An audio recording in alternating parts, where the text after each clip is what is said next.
саламатсыздарбы?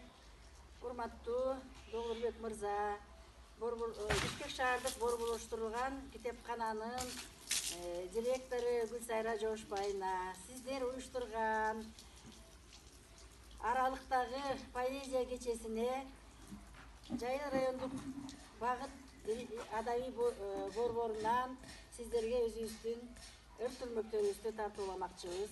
Кабыл алып коюңуздар. Мен Төлөкан Камчыбекова жылкычы чымчык деген ырымды узатып коймокчумун. Жылкычы чымчык. Уктайын десем таң эртең, терезем тушунтук черккен, жылкычы чымчык карасам, жатасың дейби неликтен.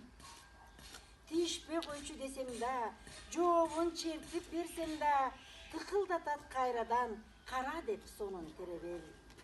Жылкычы чымчык уктайын, черткениңди укпайын, жемиңди эркин жей бергин, тарынба мага сустай. Түнү бою ыр жаздым, түпөйүл ойду ыргачтым, кагаздын бетин чиймелеп, каламым менен сырдаштым. Чымчыгым менин жылкычы, барчы эме барчы бейис ачы, түн бою жүргөн кулбуңду терезем чертпей уктатчы. Бул эле кайраттык дейсиң, а балким сөзүм ук дейсиң, кабарым бар алыстан, кайрылып сыртка чык дейсиң.